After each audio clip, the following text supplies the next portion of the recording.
But like, I want to talk to you after all this, and like I was this like, guy's like, okay, he's thinking himself his own grave. Let's write all this stuff down.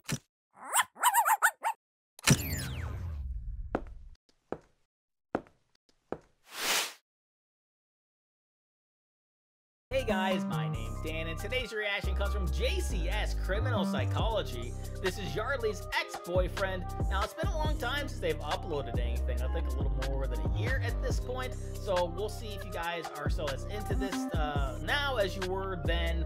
I know I am, because stuff like this I find really intriguing when it comes to not necessarily the crimes themselves, but like how these officers sort of interrogate them, different methods that they use to sort of make them comfortable enough to just like confessing like what they actually did, and sort of just like reading them and all this sort of stuff. I find all that stuff really fascinating. Another channel does great stuff is Explore With Us. They go super deep dive into some of these. Like, some of their videos are like a couple of hours long. And then if you want to see channels that just focus on the crime themselves, I know that chapter, he does a great job in his research, and Coffee House Crimes, he's up and coming and he's doing great as well. But before we get into this though, if you enjoy other JCS videos, I have reacted to many of them for you.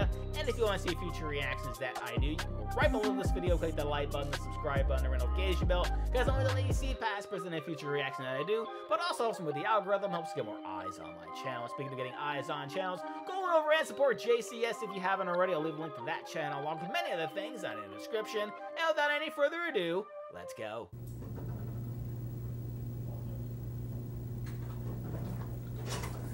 Alright. Did you say you did want water, didn't you? It's okay. Yeah, grab me some water real quick. I need to get some stuff in here. That's my card. I know I introduced myself to you at your house, but my name is Lisa Reeves, okay? And I am a detective here at the Charlottesville Police Department. Okay. So before I want to talk to you, I want to make sure you do understand your rights, okay? And that way I can explain to you what's going on and all that good stuff. Do you understand? You understand that? Okay.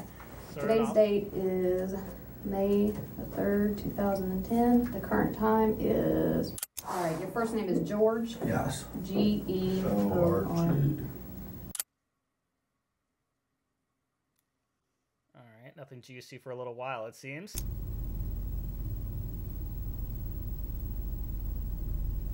You're having a staring contest? What's happening? I didn't. There's no way I didn't do it. No way. How do we get here? Guess that's the whole point of this. Okay, now they're just not talking. Cool. Why did you guys come in and say you were searching for an assault? I never said anything about an assault. Someone came in this morning. I never mentioned to you anything. Just told you we're investigating something. Wanted to know. Investigating Do you want me to call anybody for you, George? It's an interesting concept to think of how you might respond to what would normally be an easy question, especially during a circumstance where it becomes a terrifying dilemma. Sure. We ask that you contemplate this question while you put yourself in George's position, but not before you grasp the context of what brought him to this moment. It begins with 22-year-old sports scholar Yeardley Love, a star lacrosse player at the University of Virginia. She is captured in this photograph playing in the second-to-last game of the season, clearly aware of the obstacles that lie in front of her, yet continuing to move forward, which is the circumstantial detail that turned this picture into a symbol for the globally recognized organization that would be founded in her memory. This would be the last photograph taken that day, capturing Yeardley's last embrace with her head coach Julie Myers. Both were unaware this exact moment would soon be on the national front pages. On May 3rd, 2010, at roughly 2:15 a.m., Yeardley's roommate returned from a night out to their off-campus apartment. Upon entering, she saw that Yeardley's bedroom had been broken into, at which point she rushed inside to find her unresponsive on the mattress. She had blood coming out of her nose and severe bruising across the right side of her face. But the most alarming thing was that she wasn't waking up. Her friend called 911, who instantly guided her through the steps of CPR, which was then taken over by paramedics who arrived on the scene 4 minutes later. But their attempts at revival were unsuccessful, and Yeardley was pronounced dead at exactly 2:47 a.m.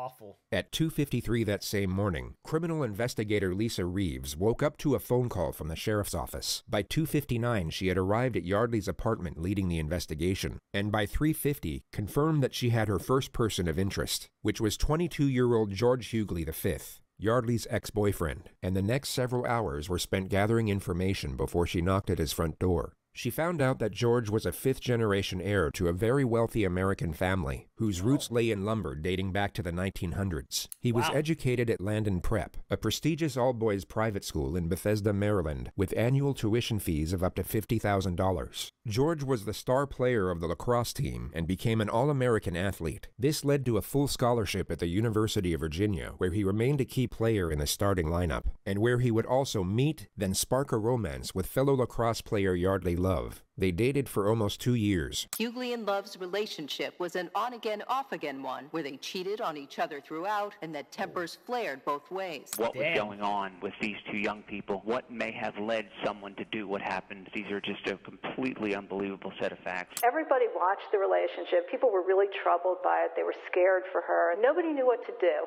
Yeardley ended the relationship in 2010, just 2 weeks before graduation. 9 days later, she was found dead in her bedroom. And that same morning, George Yeardley would hear a knock at his front door.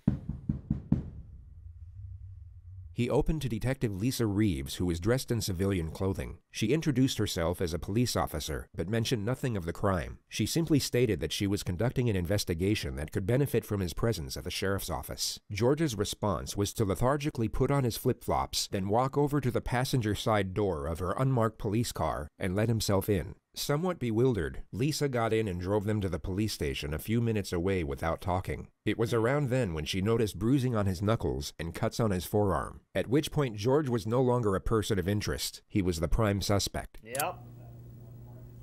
Oh, it's good to know that she put up a pretty big fight. All right, sorry. Did you say you did want water, didn't you? I know I introduced myself to you at your house, but my name is Lisa Reeves. Today's date is May the 3rd, 2010. The current time is, I can't tell on that one, 7:52. My drama papers too. What's that? My drama's papers too, right now. All right, your first name is George? Yes.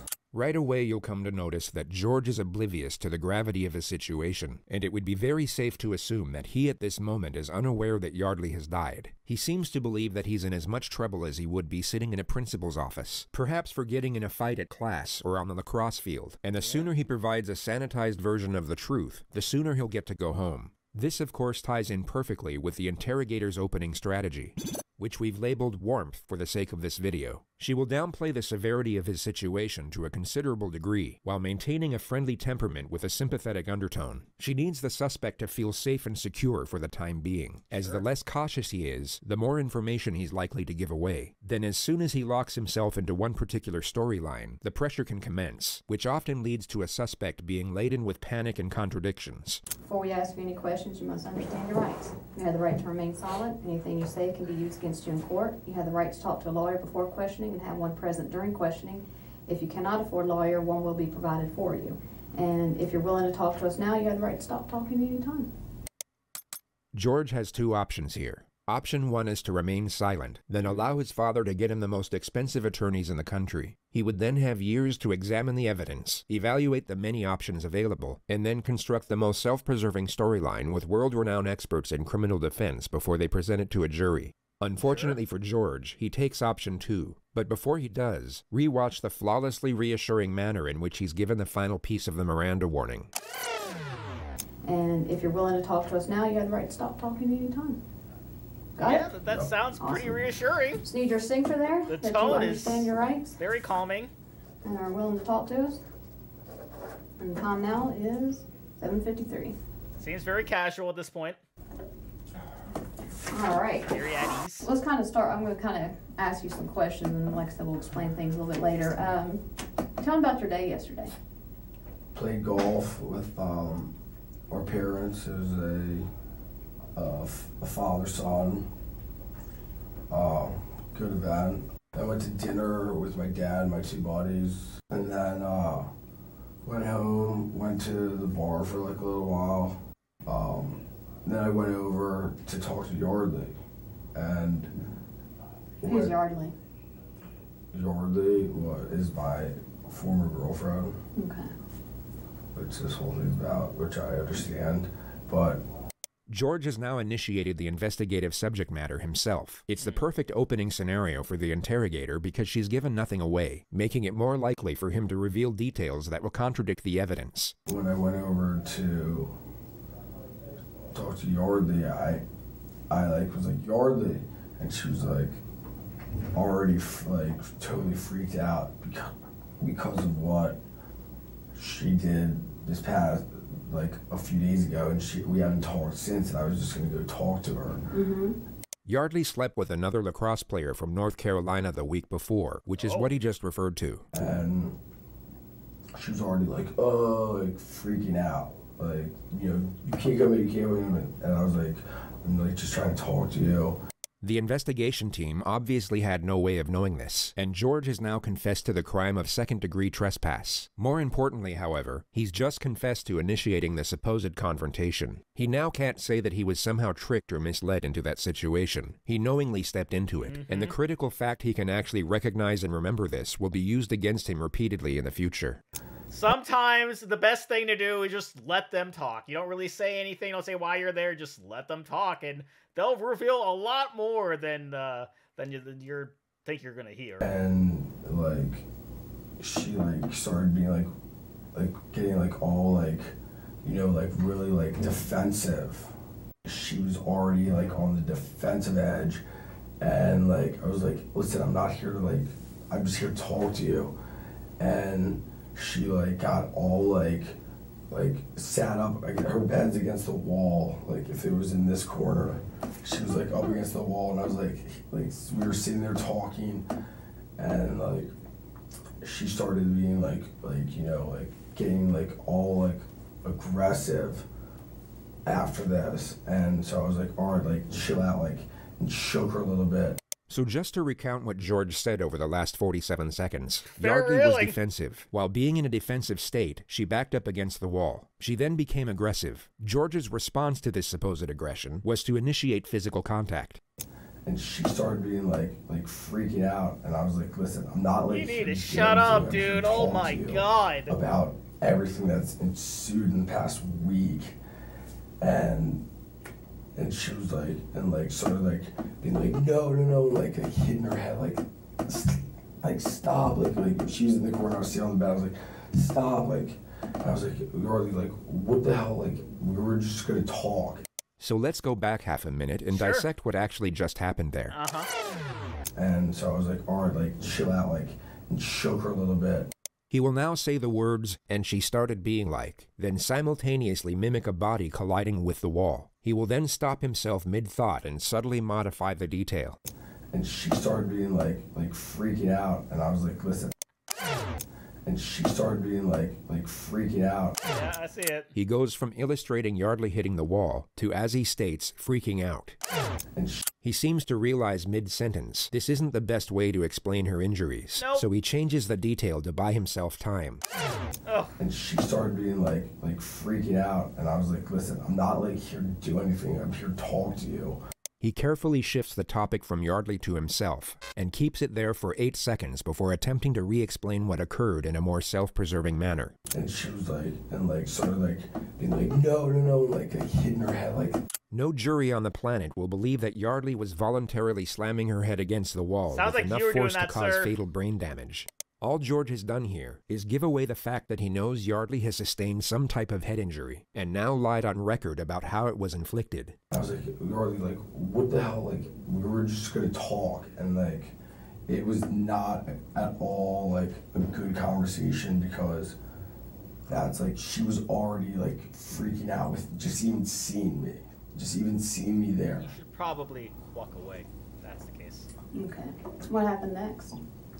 What happened next, and she kept hitting her head against the wall while she was sitting on the bed, and I was I grabbed her and I shook her. I was stop, we need to and looked at her. I was we need to talk about this. And I was holding her arms and stuff, but I never struck her. I never hit her. It sounded like you her, just like, in the did face that or to anything. her. I was just like, when you talk, and she was so like,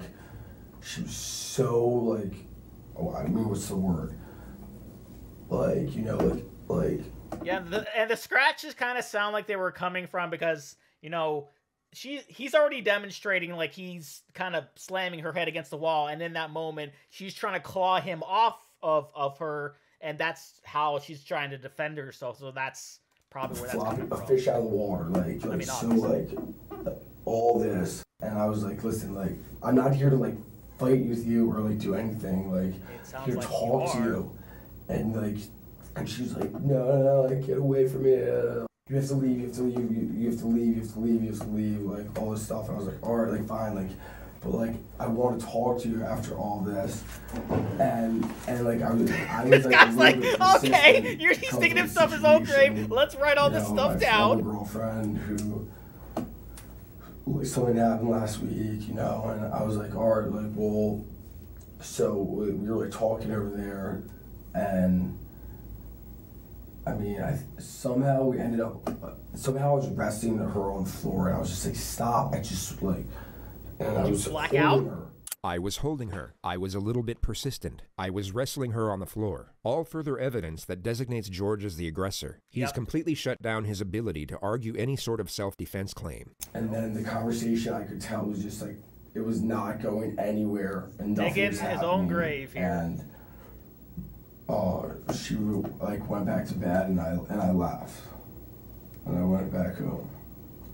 And shook his head. Phase 1 is now complete. The suspect has unknowingly locked himself into a storyline that will put him away for a very long time. The risk of him shutting down or requesting a lawyer is no longer a primary concern.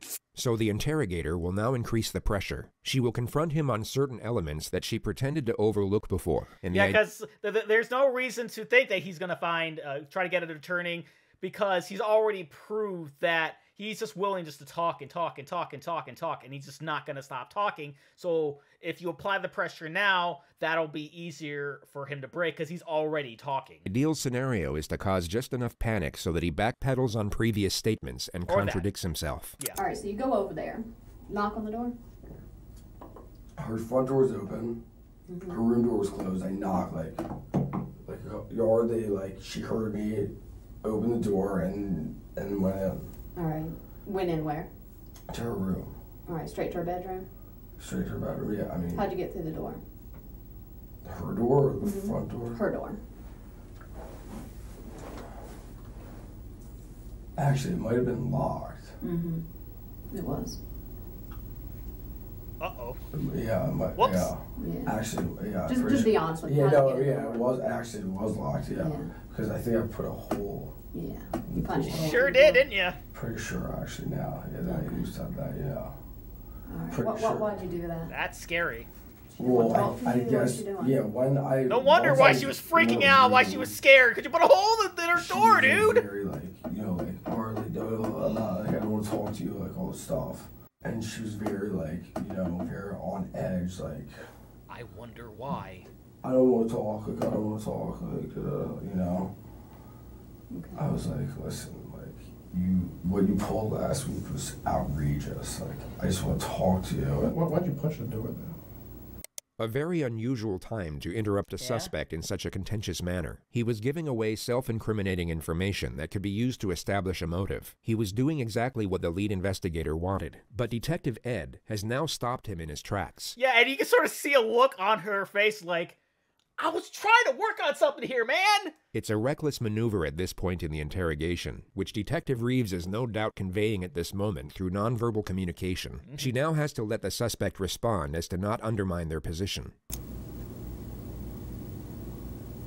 Because I want to talk to her. That's it? Detective Reeves will now bring his guard back down through a reassuring tone and gently guide his train of thought back to his grievances with the victim. She pulls this off in 3 questions. All right, well, continue on. That's fine, continue on. So you're talking to her and she doesn't want to talk to you? Not really. Yeah, redirect. Okay. Talk, though. Get it back on track. There was parts where we were talking, and then, like... Do you know what you're talking about? I mean, about so many different things. Okay. Like what? Like what she did last week.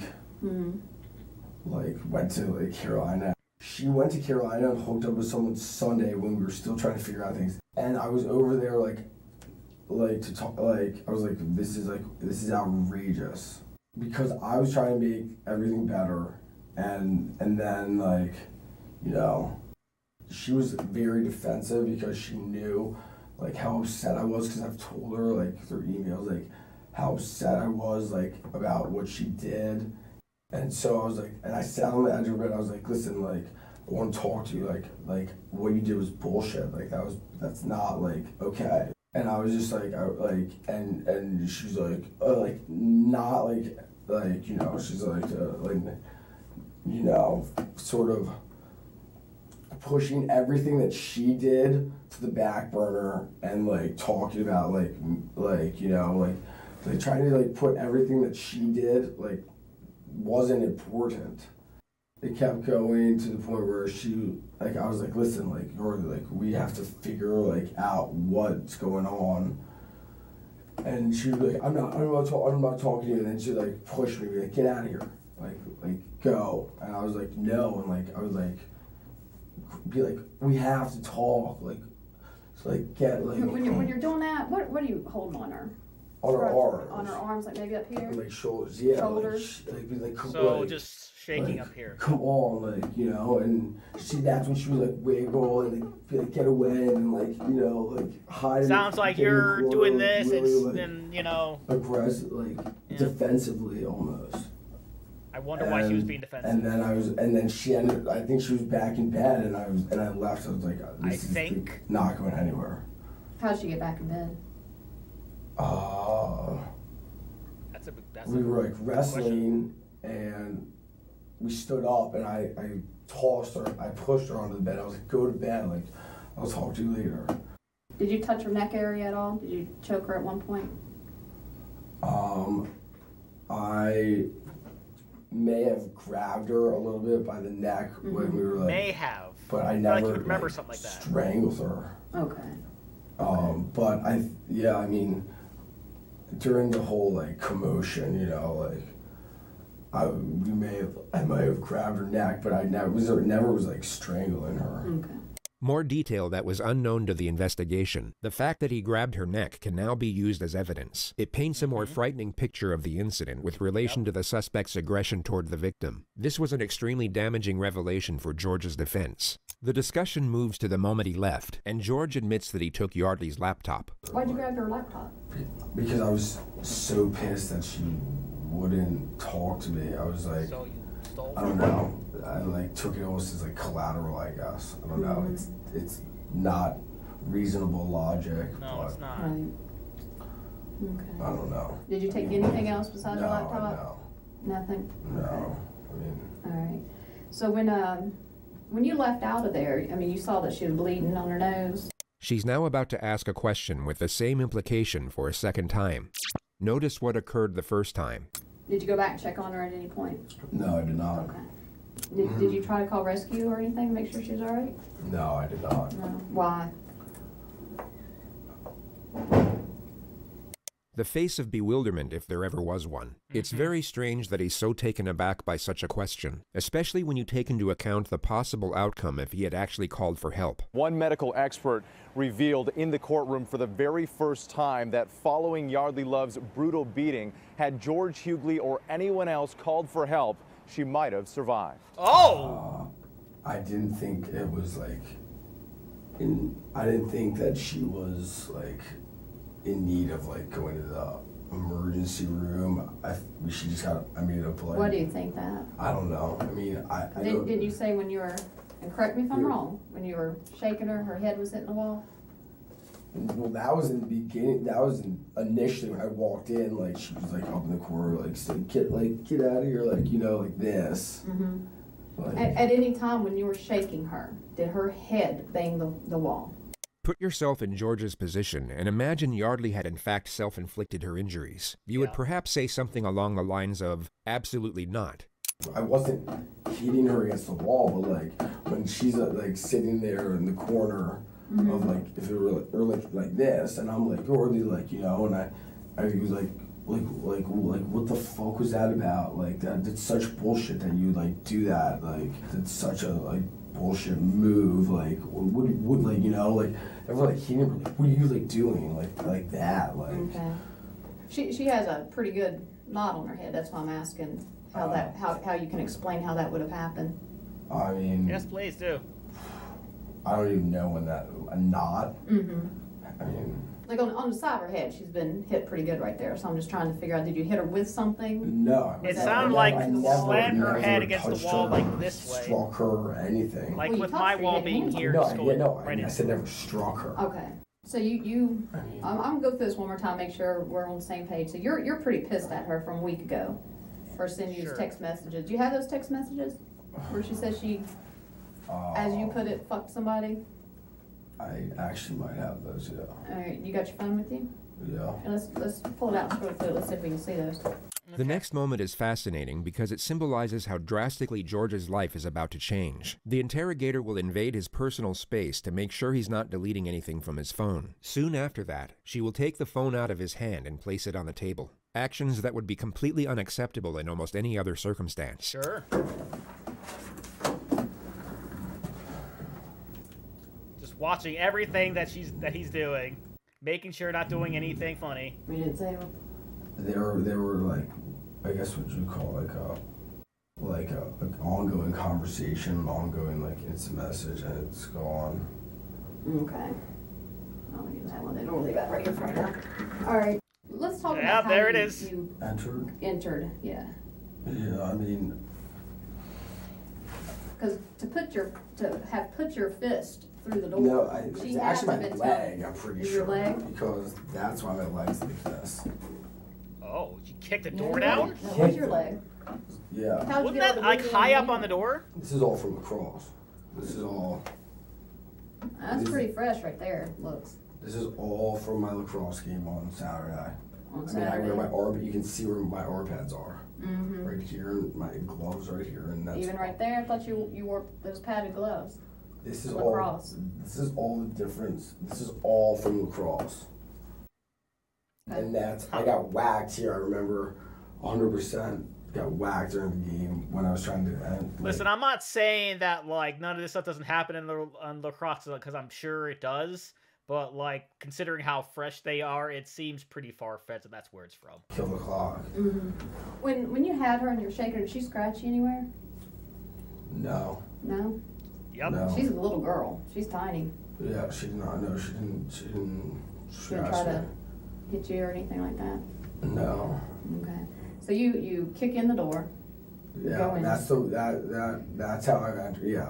Okay. And then I stuck my hand through and unlocked it, and went in there, and everything else is told you. The detectives leave the room for roughly 3 minutes. When they return, it appears Ed is given the chance to lead with a few of his own questions. I know we touched about what happened last night, but set it up for me, lead it up to me a little bit here. Why did you guys break up exactly? Why? Why? Yeah. Well, we are not from the same area. Right. And she wants to move to New York, and I'm not exactly sure what I'm doing yet, but I'd like to move to San Francisco. Why'd you take her computer? I don't know. I have no idea. There's maybe because there's evidence on the computer, emails that you sent? No, there's no. I mean, you can read all the emails and everything back and forth. Detective Ed now asks George if he held Yeardley down on the bed. He's trying to subtly set the grounds for an argument of smothering, which isn't a terrible idea, but would be disproven by the autopsy regardless. No. Did you fall down on top of her, rest on the ground? We were wrestling on the ground for like a little bit. Did y'all wrestle on the bed at all? No, I never I shook her. No, I mean just kind of hold her down until she calmed down on the bed? No, if anything that would, if anything that would have been like on the floor. When we were on the floor, when her nose started bleeding, we were like wrestling around, and that's when her nose started bleeding. Was it pretty noisy when you all were wrestling around? No, I mean. Was she screaming? No, she was not screaming, actually. I mean, if I'm cracking my head in the wall, I'm going to be saying, ow. Yeah. No, I think. I mean, she was not screaming. Yeah. She should have been, probably. I mean, maybe. She should have been. Probably. I mean, maybe. I don't know. Why do you think she should have? I don't know. I mean, well, she was screaming when I first, like, came into the room. She was like, no, like, I'm not talking to you. Like, get the fuck out of here, all that. But, like... At any point, before you said you, and this was your words, you said you tossed her on the bed, and then you left. Yeah. All right. At any point before that, did she lose consciousness? No. Okay. What happened after you tossed her on the bed? Did she move? Talk about, say something? I mean, I literally tossed her on the bed and turned around and... Tossed her on the ground or tossed her on the bed? And on the walked bed. out the door. Okay. So when you tossed her back on the bed, in your mind, she was bleeding? But you said she was bleeding out her nose, and you didn't feel like you needed to call rescue? No. After that, after banging her head and no, shaking her and blood coming out her nose on the floor? Very interesting there that she said that he banged her head on the wall. He never said that at any point. He sort of implied it. You know, I kind of figured that's just what happened here, but he's not denying any of that information. No. There's nothing about like. You missed anything that no one asked him right now? There's nothing about like going to get anything or going. You know, I don't know why I took the computer. George rambles about why there was no reason for taking the laptop for another 20 seconds, during which time Detective Reeves decides that enough information has been attained. Phase 2 is now complete, and the fate of Yeardley is about to be revealed. These moments in interrogations are considered important for the purpose of gauging a suspect's response. Yep. It's believed that a sharp and sudden revelation can make it difficult to fabricate emotion. So in theory, this will cause a suspect to provide either a genuine response or a relatively obvious disingenuous response, which often comes in the pretense of shock or remorse. I mean, I guess that's where my logic was at, but which is... Well, I have to tell you something. I think I know why you took the computer. In the midst of what would have been a flawlessly executed moment, Detective Ed jumps guy, back into the man. laptop mystery. The suspect has essentially confessed to murder. And funny enough, she has the same look on her face when she did before when he interrupted her earlier. Really wasn't the time for regurgitated conjecture over a petty theft misdemeanor, which Ed was clearly being advised of once again through nonverbal communication. Why do you think? You all right? Go ahead now. Yeah, shut up. You killed her, George. Oh, here we go. You killed her. She's dead? I think you knew that already. No, I did not. In our opinion, George is being truthful here, and we believe the interrogator feels the same way in this moment. Yeah, he didn't know he killed her. She's dead?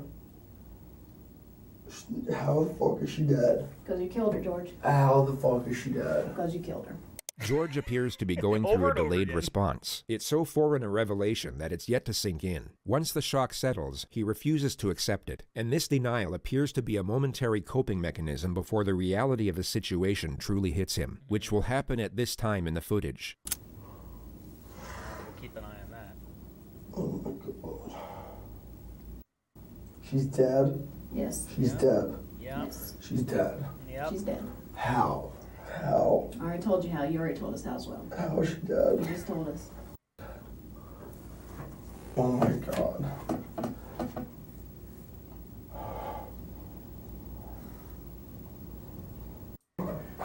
You went in there to talk with her, but it got out of control, right, George? The detectives will now add further pressure to keep him talking. Suspects will often divulge information in these moments in the panicked attempt to save themselves, and in doing so can shut down a more credible storyline they haven't thought up yet. The alcohol got a hold of you. You kicked in her door. She started to fight with you. You punched her in the head, or you cracked. She's not dead. You cracked her head. Dead. You cracked her head in the window or in the wall. Not dead. She is. She's not dead. I ain't BSing you right now. It's serious. I want to see her. George, look at me. George. She is dead. You were not here to dance with us. You're here because she's dead. The alcohol. I don't believe it. I don't believe it. It's true. Dude, I didn't. I don't believe that she's dead. I don't believe that she's dead. I don't believe that she's dead. Did you punch her? Did you hit her? How? There's no way she's dead. She's not dead. I didn't. I never did anything. I did not. All right, let's calm down. I did not like hurt her. Like she's not dead. Let him calm down. Just out of protocol, what we gotta do is stand up for me, George. Go ahead, put your hands behind your back for me. Turn around. Relax. It's all Relax. right. Okay, so this is where, because in the very beginning we see him sitting normal and then being Tell me cuffed. she's not dead. Relax. So this is where that Please, happens. will you tell me You she's know what? not I wish dead? I could tell you that, George. 22-year-old. 22. And her life is done. She's not. I did not do anything like that. Sure did. Oh my God. Well, he didn't have any intention, but that doesn't change the fact that she's dead. I do not believe it. Maybe he did. I do not believe it. Alright, so No still. way. There's no way she could be dead. Either the head trauma or asphyxiation. There was no asphyxiation. Okay. So it's head trauma then. That's what you're God, saying. oh my God, oh my God, oh my God. What was, she I'm doing, not- what was she doing the last time you saw her? She was like standing up with me. She was standing up with me. She was standing up with me, looking But at me. you said you threw her on the bed. You She were was holding her up. standing up, looking at me. Okay. She's not dead. I know she's not dead. Yes, she I is. know 100 million % she's not dead. I did. She cannot be dead. I know it got out of hand, George. No, it didn't. It sounds like did it not. It didn't. And she's like, no, like, get away from me. You have to leave, you have to leave. I was like a little bit persistent. I Was she mean, screaming? she should have been. I didn't kill her and leave. I didn't just. Oh, Sure did. God. I didn't kill her. I did not kill her. I did not kill her. I did not. There's no way I didn't do it. No way. Alright, we're getting there. We're getting towards that No way. hour, 12-minute mark. Almost there. I want a lawyer. It's a little late for that, dude. It's a little freaking late for that. My God. I don't believe this. What? No, there's no way. There's no way. There's no fucking way. So what, 10 minutes. should I talk to someone? Who do you want to talk to? Anyone. A lawyer. It's so Or we'll get freaking appointed late, to you. dude. Okay, So what do I do late. now? Go to jail? Sure are. All right, George, right now, I know you no longer want to talk to us. That's fine. Just let you know something. We're working on a search warrant right now. And what it is we're going to have to collect some stuff from you, like what's called a buccal swab. Okay? And she's just sitting there chilling, knowing she has him dead to rights. Why did you guys come in and say you were searching for an assault? I never said anything about an assault. Someone came in this I morning. never mentioned to you anything. Just told you we're investigating something. Wanted to know. I'm investigating. So, Do you want me to call anybody for you, George?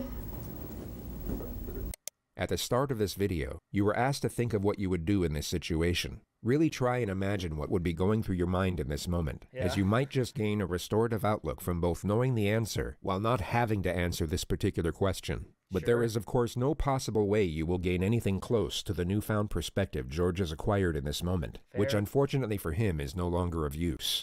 Want me to call your dad? A little late. A little late. we call it mom. Your mom? Yeah, that's probably who I would pick too. I talk to her. Again, it's a little late. I talk to her. I don't know about that. Probably should have talked to her before everything happened that led up to this. What's your mom's name? I don't think What's that's her number? 301 96. Okay. How? Did you want me to call your dad? Or just her? She will tell him. Hmm? She can tell him everything. Okay. How?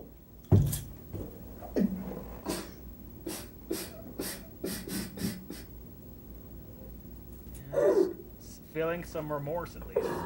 Or maybe that's I don't more of believe it. just... There's no way she's gonna be dead. There's no way. Calm down. There's Realize no what way. he There's did. no way. There's no. Oh, we're almost there, guys. We're almost there. 13 seconds. 10 seconds. seconds. George, go ahead, put your foot down. Oh my God. Yeah. These next few moments are a turning point. The leg irons seem to initiate a shift in his constitution, and his denial will completely cease from this point forward. He will continue to ask why and how, but he will no longer reject the severity of what is happening. Yeah, it's hitting him hard. Oh my God. Well, it should.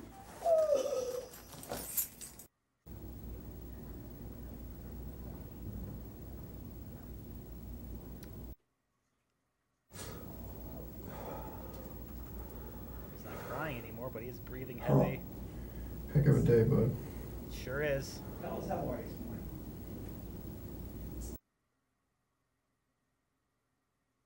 All right, sitting in there for a little while now. I ain't here the rest of my life. I'm sorry? So I ain't here the rest of my life. In this room? No, in jail. Probably. I'm a bad guy, man. Never said you were, bud. He's trying to convince himself now. Call my mom. I'm sorry? Call my mom. No, yes. Yeah, you do want to talk to her. Now's when you need your family the most, bud. You know?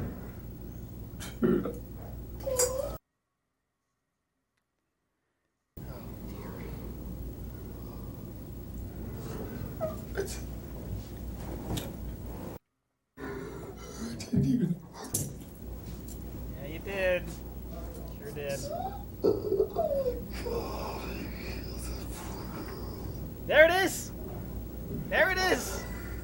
There it is! George was taken to the regional jail soon after this moment. He would go on to plead not guilty to murder and was held without bond for almost 2 years awaiting trial. It began on February 6, 2012. Well, testimony is now underway in the murder trial of the former UVA lacrosse player accused of killing his ex-girlfriend. For the first time, we have video of Yeardley as he was led into the courtroom. Contrary to his appearance in the days that followed his arrest for the murder of 22-year-old Yeardley Love, he appeared pale, frail, and gaunt. The prosecution presented a case that Yeardley went to Love's apartment that night, busted through her bedroom door, and in some way struck her, causing blunt force trauma, which led to her death. We've also learned that on that night, George Yeardley was exchanging what were described as playful text messages with 3 other women. Those messages continued late into the night and even after the alleged attack. Throughout this trial, Yeardley has sat expressionless, almost stoic at the defense table. All of that changed today as this police interview was airing. Yeardley began crying, was often pinching the bridge of his nose with his hands and looking down as he listened to the sound of his own hysterical voice. Yep. I did not kill her. I did not kill her. I did not. I did not. In court Tuesday, Yeardley's defense faced an uphill climb. The most riveting testimony came from former UNC lacrosse player Michael Burns, who testified that one time while visiting UVA, he heard some yelling for help from Yeardley's apartment. When he opened the door, he said he found Yeardley with his arm wrapped around Love's neck, choking her. Yeardley then let her go, and she ran out of the room crying. A variety of medical experts took the stand this Wednesday, and they all seem to agree that Love's death was the result of blunt force trauma to the head. This was followed by highly distressing witness testimony from Yeardley's neighbors. The noise was so loud, this was such a violent death that they heard it downstairs, 2 separate witnesses, and it sounded like a stereo crashing to the ground. And it certainly didn't help that the jury knew that she was alive for 2 hours before she died, indicating that if George Yeardley had come to his senses, he could have gone back there, called 911, and possibly saved her life. Still, the driving argument for the defense is that George Yeardley never intended to kill. They say this was all a tragic accident, that he does not deserve a life sentence, but instead a lesser charge and a second chance. Guilty of second-degree murder, and you will hear the sentence momentarily. A 26-year prison term came down. George Yeardley was brought to court to hear his lawyers plead for the judge to cut in half the 26-year sentence recommended by the jury. Judge Edward Hogshire did trim it back, but by just 3 years. The jury in this case recommended 26 years. The judge changed it to 23, probably a small difference, but why would he do that? It's surprising, isn't it, considering this is a woman who was beaten to death in her own bed. We think that George was convicted of a crime inconsistent with the facts, and he received a penalty inconsistent with what the evidence would require.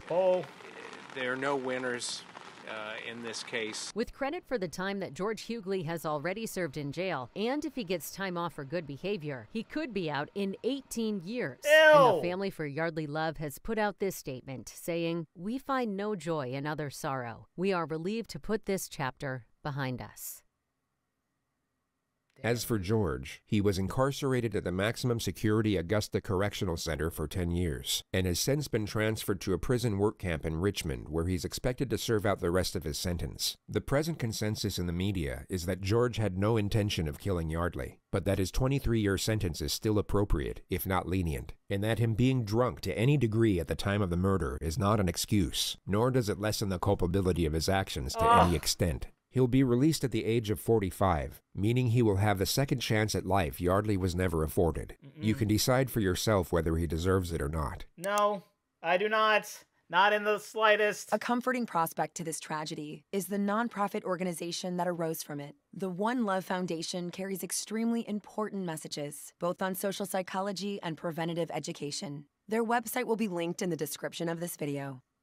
Yeah, I encourage you guys to check that out. But yeah, there's no excuse for anything like that ever, and I mean ever. And it sounds like there was a pattern here with him and her, and just he was literally caught about to do what he eventually did, and this woman clearly lived in fear of him, as he was describing the entire time. And then after kicking the door down, that must have been just an absolutely just horrifying experience. Like, well, it's like the guy said, there's no winners in this, right? But 23 years, 26 years, that doesn't sound right to me, especially considering it wasn't just like a one-time thing. Like, he may not have intended to go kill her, but he had an extreme, like, violent behavior towards her. And as in with most of these cases, it's